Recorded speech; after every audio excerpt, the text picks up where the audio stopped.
So now I would like to call our next speaker, who is Miss Kameshwari. She's going to be moderating the panel for the day.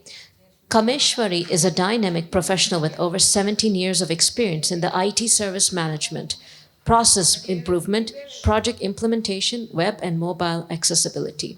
She's currently working with Google as an accessibility analyst. Her role involves accessibility review and audits and ensure the final code launches are compliant as per global accessibility standards. She imparts training to design, development, and testing teams to build an accessible product from the inception stage. She has delivered talks at internal and external events advocating the need for accessibility and innovative solutions. Kameshwari has previously worked with IBM and Wipro Technologies in various competencies. She plays an active role and is the secretary-elect of Rotary Bangalore Abilities. In her leisure time, she can be found listening to audiobook editing and gardening. So, over to you, Kameshwari. And the title for the panel discussion is The Three Pillars of Accessibility. That's people, product, and process. So I would like to call upon our panelists, and we'll start with their introductions one by one. So I would like to call upon Agam Mahajan.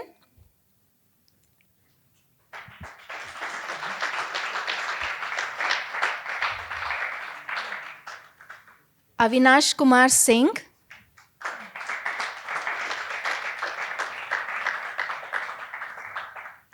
And Vivek Gaikwad.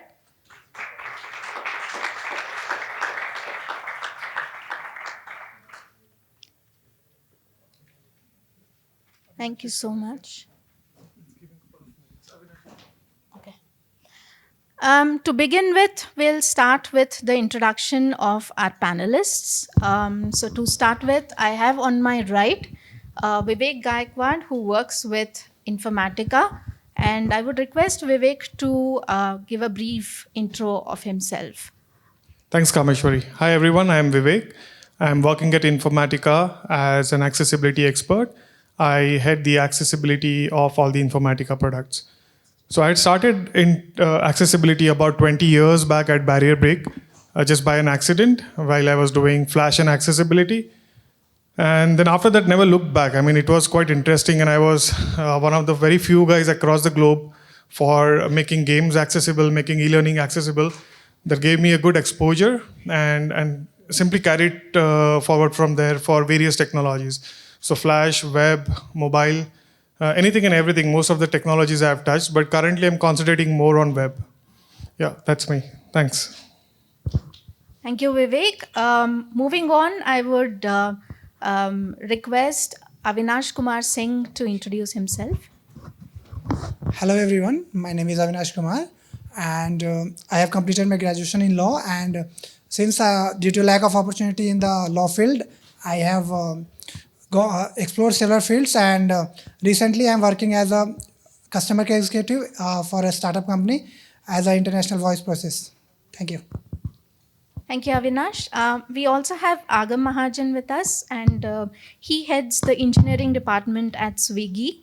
I guess all of us do use Swiggy, right? So we are all foodies here. So I would request Agam also to introduce himself. Yeah, hi everyone. I am Agam Mahajan. I am engineering manager at Swiggy. I've been part of the organization for 5.5 years. I started my journey as a mobile app developer, and now I'm leading the mobile app team. For me, accessibility means removing all the barriers where everyone, irrespective of their ability, can access and use the products. And I think the Rubik's Cube example, I really like that. It's not about doing something extra for a small set of users. It's about coming up with inclusive practices which helps all the users access and use the products. And I'm very proud to say that Swiggy has been very vocal and implementing some of the good practices in our company so that everyone can use our products. Thank you. Thank you, Agam. And Thank you so much for the wonderful introductions. Moving on to the questions. So, as I said, the title of our panel discussion is the three pillars. So, we'll start with the people aspect of it. And the first question to Avinash will be so, Avinash, you must be using a lot of websites and applications on a daily basis, maybe for travel or for ordering food or for your office work as well. So, in general, what are some of the challenges which you face because you're a user of assistive technology, and what are the basic challenges which you face when you access these applications and websites? Yeah, so to day-to-day travel, I use several apps because, as I just let me explain to you that I am a middle blind, so I am little bit of hesitated to use mobility and public transport oftenly. So I use these all traveling apps. But yeah, for like when I was not habituated to that, so it was very tough for me in the means of accessibility. But right now, anyhow, with the help of few peoples, I can book the rides, or there's one two apps which I can book by my own. But there are few apps which is not totally accessible for person with visual impairment. Even it don't like work with talkback. If you book the app also, if you book the transport also, after some time if you want to cancel it, you are not able to cancel because due to the like user interface is not friendly with talkback. And apart from that, uh, suppose there are many buttons which are unlabeled, so which helps us like to not we can't recognize what is exactly on the buttons, so that is a big issue. And the focus of the app, which often fluctuates. So this is a lot of challenge for me. So I should often take the help of sighted people. And suppose if the sighted people is not around me, then I should again close the app, again restart the mobile, and again I should log into it, and again I should. So these are the many things which is really challenging for me. So it takes lot of time to book a app and come back to my home. So for example, if I have a work which it takes 9 hours, in that morning 1.5 hours take for my cab, and another evening 1.5 hours. So totally 3 hours goes in that, cancelling, booking, cancelling, again booking. So this is a big huge defect. So before this we had a demo of Namayatri. So that is quite good, but it is not feasible for a person like me because I'm not having that much of leverage, because I only use two-wheelers. Due to, I hope everybody is very much, because two-wheeler is very much of feasible for us, and auto is often more than 2 times price than the bike, no, two bike. So I guess Namayatri is not having two-wheelers, that's why. So this is the main thing. And other related to remaining three apps which is having two-wheelers. So it is very much of I don't want to take any names, but just I want to tell you, like you are aware there is an app which has built up one e-bike. So that app is totally inaccessible, and it will stuck. We can't cancel the ride. Suppose if I book a app on that e-bike app, no, so that, and if I book on the another app, so if I get the vehicle on another app, and if I want to cancel this, I cannot cancel. If I am on the halfway, the first cab, the first app people will call me and tell, sir, I am on your place, where are you? So I should tell him, sir, please cancel it. I was not able to cancel it. That's why this is all challenges what I'm facing right now. And where it comes to payment app, so yeah, there is one issue which I face very badly, the scanning part. So for that, I should depend on the driver to put to scan the scanner. And the food where we book app food, so in the dining app, so there the issue is we are not able to completely book that also. So it is also having a lot of bugs, and it is lagging. So yeah, that's it. Thank you. Thank you so much for sharing the challenges which you face on a daily basis, Avinash. And it's really, it highlights how much inaccessibility can make a user frustrated. So moving on, the next question is to Agam, to understand. So if a user with accessibility issues raises these issues, and these issues are looked upon by the organization, what are the initial reaction, or what is the approach the organization takes? What are some of the ideas which come to, the immediate ideas which come to the organization, and how do they handle them? So in many companies, right from the ideation phase, product and features are built without taking into consideration accessibility. Then obviously issues will arise. So let's say consumers raises concerns. The first reaction of the companies happens is, let's mark it as a low priority.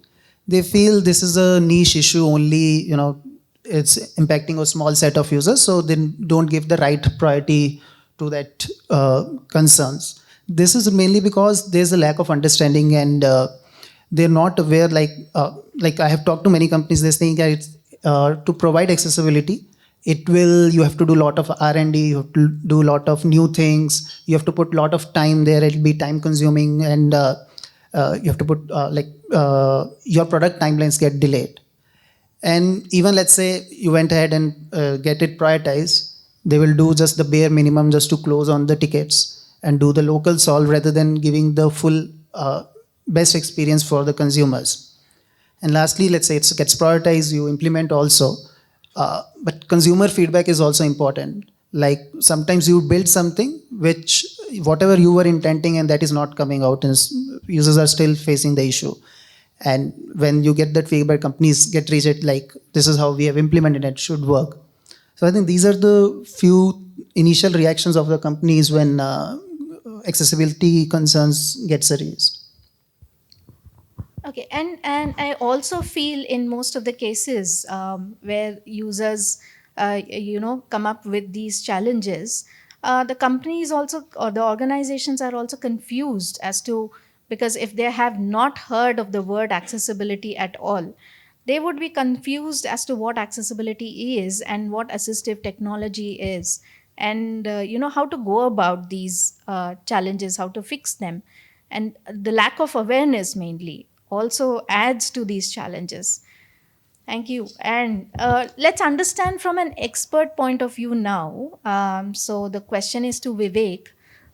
So when we try to advise or advocate an accessibility process to be followed in an organization, which usually an accessibility evangelist or an expert does, what are the basic myths and misconceptions which you have to bust initially?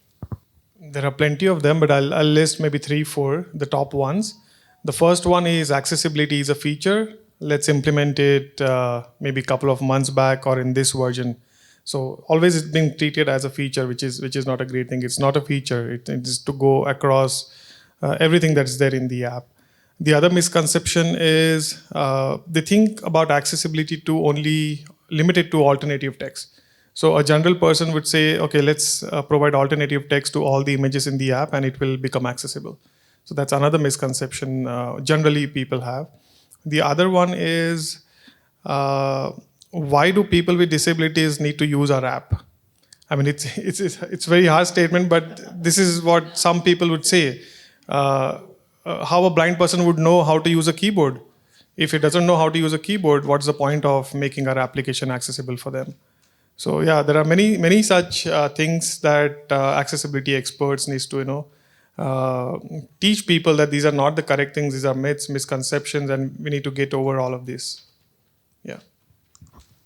Yeah, and just to add, in my initial days of evangelizing about accessibility in an organization, a lot of people would come and say, okay, if we change this design, then it will start looking ugly. And, a lot of our customers may not use our app because it doesn't look good. So that's again another misconception, because our websites and apps might still look awesome after implementing accessibility features as well. Right. So one point I would like to add there, we all know the focus outline, right? When the keyboard, any element receives keyboard focus, we see an outline. So I've seen developers disabling that as well because it looks ugly without understanding the repercussions of it. Yeah.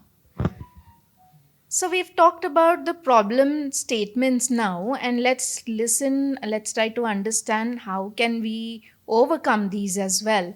So my next question is to Avinash as a user. What are some of those things which a user who faces these accessibility challenges can do or can bring to awareness these challenges and get in touch with the concerned people? Yeah, there are not much like solutions for that, but yeah, there are limited solutions. But we can do those things. Try, but that is not in our hand whether we get the reply or not. So the first thing is like we can. There's a support, I guess, call in every app. We have support section or help. We can go there and we can raise our complaint. Apart from that, we can get the mail IDs of the thing from Google and we can mail them.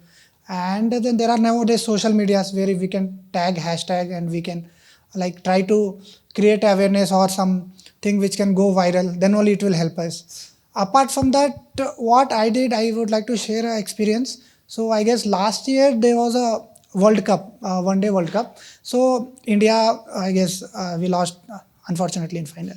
But what was there like before the World Cup? One of the entertainment channel which is having an app which announced to show it free in the competition of another app. So that channel they was not accessible. That is I guess Indian app. So there was not much accessible, but we was not even able to change the languages according to our interest. So I am an English speaker, Hindi speaker, Kannada speaker. So I love to listen more time in Kannada or Hindi, not in English. So what happens? We can't change. Forever, every match we should take the permission of we should take the help of others who is cited to change the languages. So I got a mail ID of the person who was allocated to that particular issue. So I mailed her that saying that ma'am, this app is not accessible. Please make it accessible. So she replied me as soon as within 48 hours, and she told me that we can't. We are into a process, but for instant solution, we can provide the link of the matches which is already set to Hindi. Which language do you want? We'll send you. So I told, okay, no issues. My preferred language is Hindi. Please send me all the links in Hindi. So without my another reply, she used to send me every week all the week listed matches, what even let it be Zimbabwe, Bangladesh, let it be any other countries. I just asked for India. She sent me each and every links on my mail every week. And I also used to watch very interestedly because she has sent me with a great expectation. So I should lift up to that. So I just opened each and every match. I used to watch Bangladesh, Zimbabwe, every country. And now I have good knowledge about every country players due to her. But yeah, this was a very good gesture from that app. I can take the name also. I think. Avinash, did they fix it later on? Later on, no. Still, it is not solved yet. So again, the T20 World Cup is going to come. I will ask. This is another problem Yeah. that organization has, Yeah. wherein fixing a bug would take, let's say, 1 hour Yeah. versus doing this thing which would have taken maybe weeks or months, right? Yeah, but that accessibility feature is not added. But one thing I would like to add on. Right now, I read an article in one group yesterday that channel is providing some for dumb and deaf people. They are providing the person with hearing impaired. No, they are providing that sign language. And apart from that, for person with visual impairment, they are providing audio something. I am not having total knowledge about it, but yeah, I read somewhere that they are providing for this T20 World Cup. But the language thing is still not solved.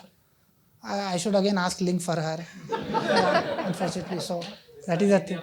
Yeah, definitely hope for the best. Yes, hope for the best. Definitely, yeah. Then they will earn money, then I hope they will. If they get a lot of income, no, they will implement. Not only CSR, they should even look as a user perspective also. They should think that we are a user. They just do CSR part and they will leave off. No, that is a big issue in the society. So, thank you. Maybe what you could do this time is not just approach them before the match, maybe a little earlier and ask them to make a permanent fix, so that they have enough time to get it fixed as well. Yeah. Last time also I approached her before 20-30 days ago, but she told no, sir, we don't have time. So again, she will say the same thing. I know that. The reply will. Okay, definitely. I'll share it in the group if you have any common group. Okay. Okay. Definitely. Yeah, thanks for sharing that experience, Avinash. Yes. Moving on, I would like to ask Vivek. So, we might have so many organizations, even in this gathering as well, who would like to embark on the journey of accessibility. So what is the ideal process? How do we start about it? And what could be the ideal process of implementing or incorporating accessibility as a process in the organization? All right. So first point I would say is get buy-in from the management. Without that, things are not going to move. A very practical tip.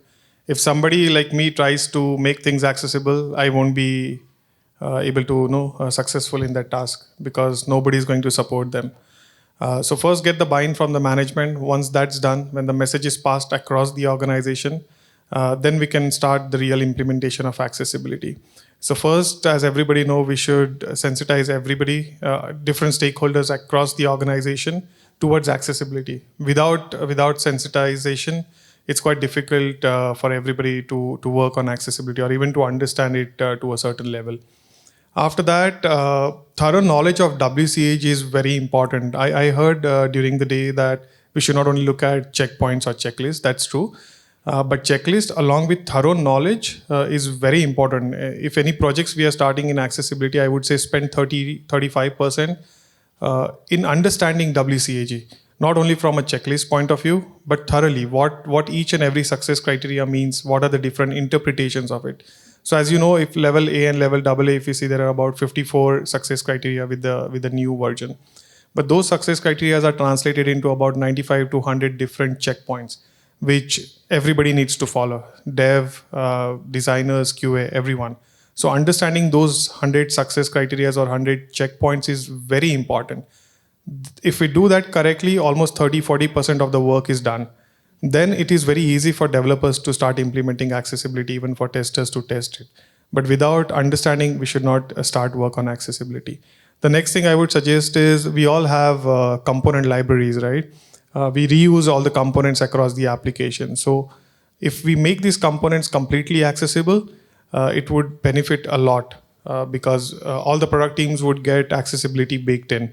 To a certain extent, of course, there are certain things that needs to be done at the application or the portal level as well.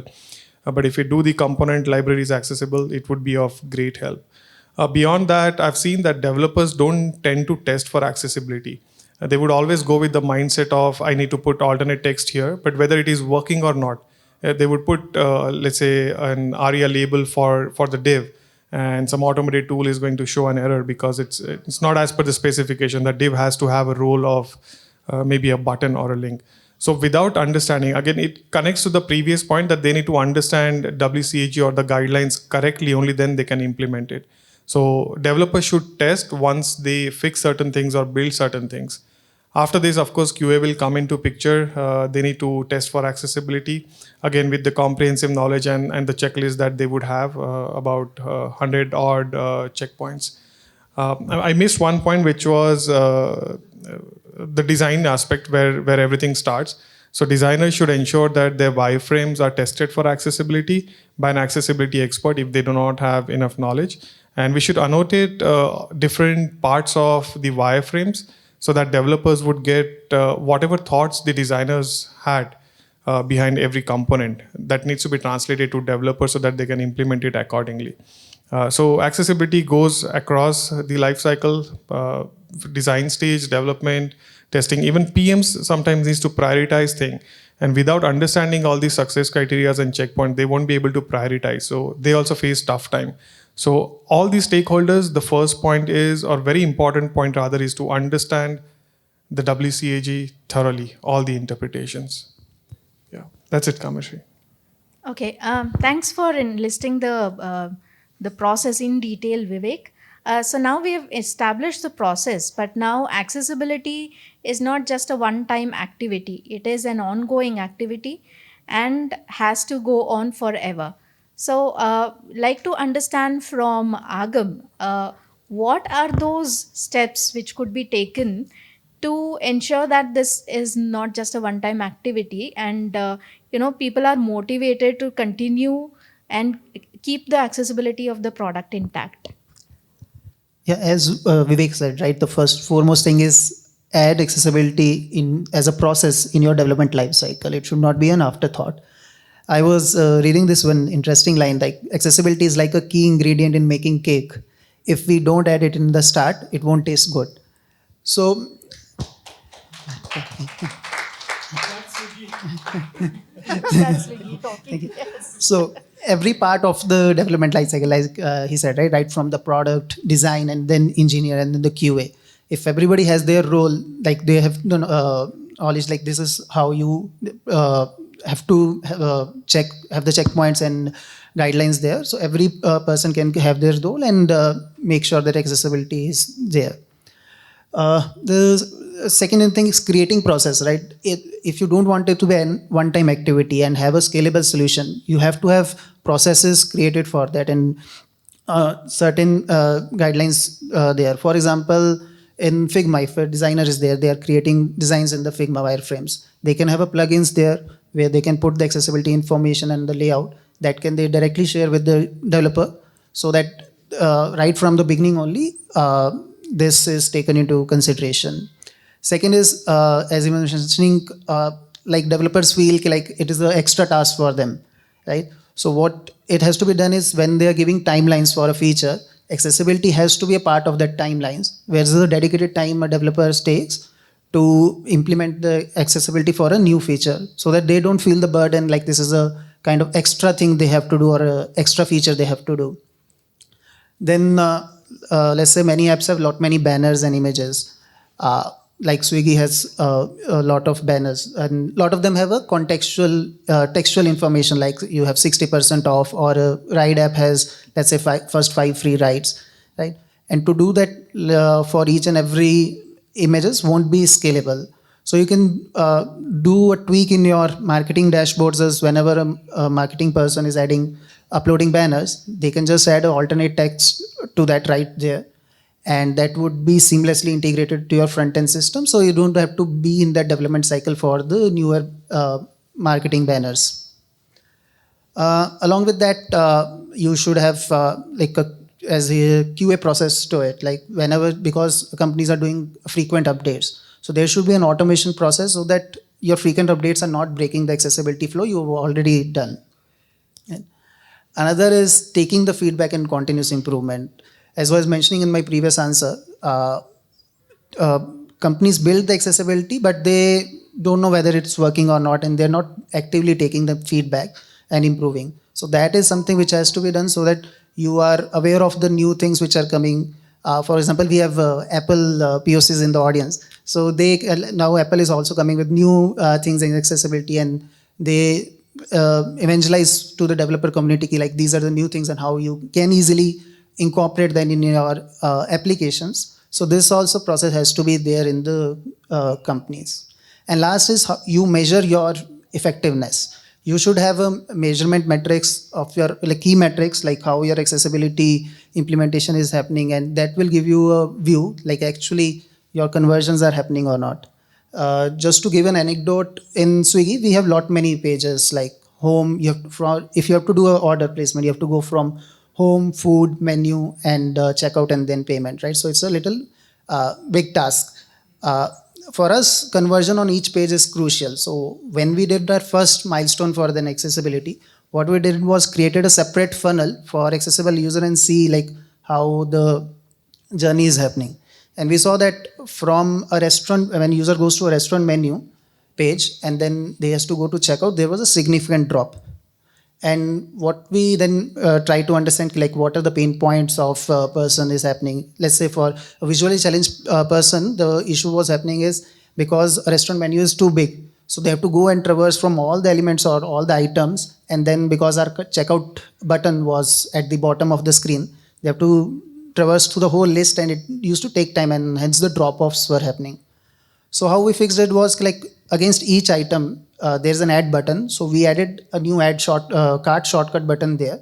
So whenever accessible person was able to add items to a basket and feel like yes, is completed, right from that item only, they can just with one click go to the checkout page.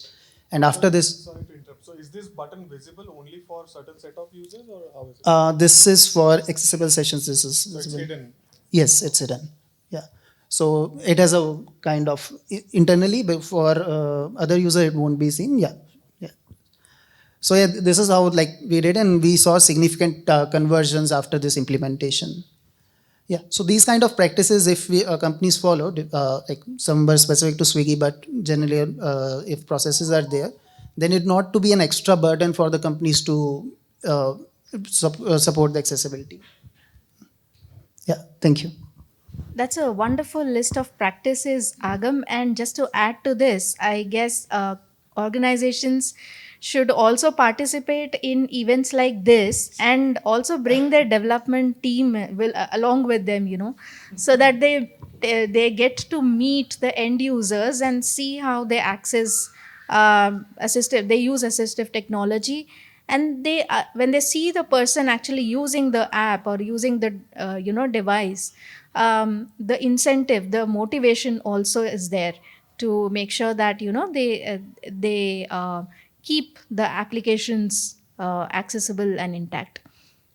Yeah, this is the first time for me to like be part of this like event. So I'm also talking to other people, getting the feedback like how we can improve and how we can help also. So certainly, if you also have some valuable feedback for our company, feel free to share. Thank you. Sure. So, one last question to all the panelists now. So, what is that one tip you would like to give everybody in general so that they could practice this as part of their daily life, just to add a little more to accessibility? So, this may not be a very big step, but just a tiny step which they can implement or incorporate into their daily lives, just to take that tiny step towards accessibility. Avinash, starting with you. Yeah, just again, I want to say the same thing. Like what I told, like just tagging on social media. You can just run a campaign, and we can just reach out to the companies. Even nowadays, contact details are there. We can just go there and we can approach them, and we can raise our concerns. And apart from that, if until it has been accessible, we should find our own way, and we should try to understand the interface. So that is a thing. If you can understand the interface and if you are habituated to that app, whether it is accessible or not, definitely you can be able to use manageably. So till the time it is not accessible, but yeah, definitely I guess one or the other day the things will go right in our favor and the things will be accessible. Okay, thank you. Vivek? Yeah, I mean, if I look from perspective of person with disabilities, generally we should try to think from their perspective. That's what generally I follow. So, for example, if I'm serving food to somebody, I generally tell them what all ingredients are there, and I try to map it to watch maybe at 12 o'clock what is there, 2 o'clock what is there. So if I'm in sit of the other person, I automatically get creative. So we should think from the other person's perspective is what I feel. Yeah, and Agam, anything from your end? Yeah, if there are people from product companies representing product companies. So one thing I want to mention was you can do an exercise at home, like turn on the accessibility feature on your device, whether it's voiceover on iPhone or TalkBack. Try to use our application, and this will help you in two ways. One is you will understand the pain point of an accessible user, like how difficult or easy it's for them to use your application. Second is it will give you an understanding also like how efficient your application is, and then you can come up with ways to improve that. Yeah, that's it. Thank you so much. And all the three were wonderful tips. And now we are done with the questions for a panel discussion. And now we would like to open it up for the audience. If there are any thoughts or any ideas anybody would share, would like to share. We can take 2 questions. Sure. You should give opportunity to others. Absolutely. One generic question might be it is Vivek who can share some tips to everybody. So one of the complaint I see from different users with disabilities is in one of the updates, this app done a fabulous work and they made a lot of improvements on accessibility. And next version comes, all the accessibility breaks. What does organization should actually do to ensure that doesn't happen? I'm not sure if I can answer that correctly, but what I generally tell developers is write a lot of comments in your code so that the other person who is modifying it understand why certain thing was done. Because sometimes they think, oh, it is useless code, just remove it. Because without code, they won't be able to understand. So adding comments is quite important, I feel. I think I can add to it. Yeah. Excuse me, can somebody pass? Thank you. So usually what companies follow in this case is accessibility becomes like the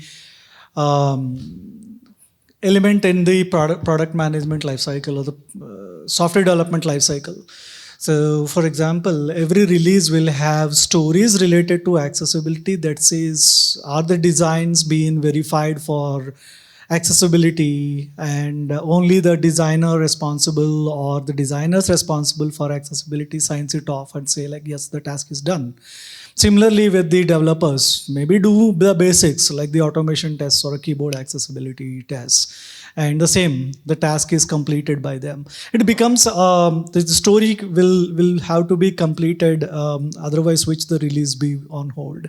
Of course, as all the panelists are agreeing that we need to have this as a buy-in from the influencers, the management, and having it in the process of the software development lifecycle. I think it will not stop with one release. It will continue to be an ongoing process with every release. Thank you. I have a question. My name is Ankur here. So basically, I love the discussion of the panel. It was a great perspective from all the three perspectives. However, it does not answer is one immediate question which all accessibility users will face. And that is, if an app is providing accessibility, what kind of support it provides in the help center of its applications? Because there's a lot of content you have to go through and read through just to reach and answer one question. And that for any accessibility user is a challenge. So is it possible that if a talkback is enabled, and if you go to a help section, you can directly speak to an executive and be able to have a discussion, especially for the visually impaired. And in case of other accessibility challenges, maybe they can have that particular area's expertise available. Who can solve that problem immediately as of then and there.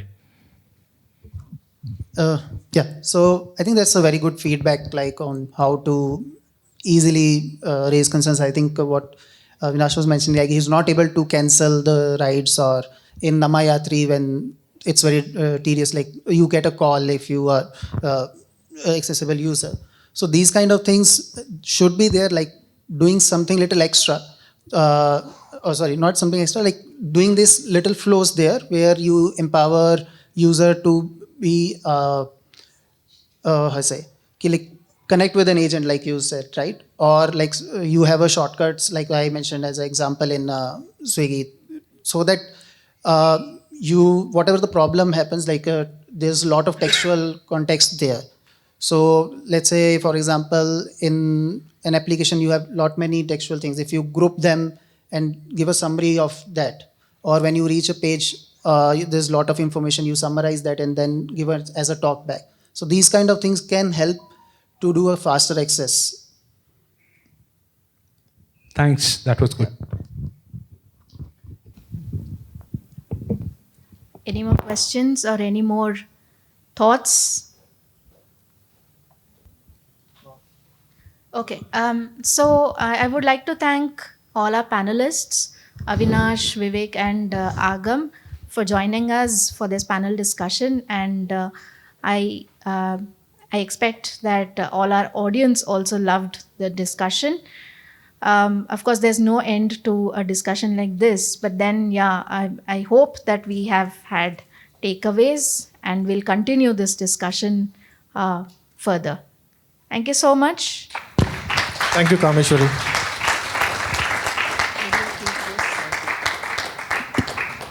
For the insightful panel discussion, Kameshwari and the panel, can I now call up Venu onto the stage to give away some mementos to the panelists?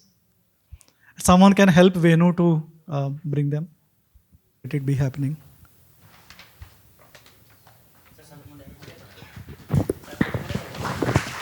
Sorry.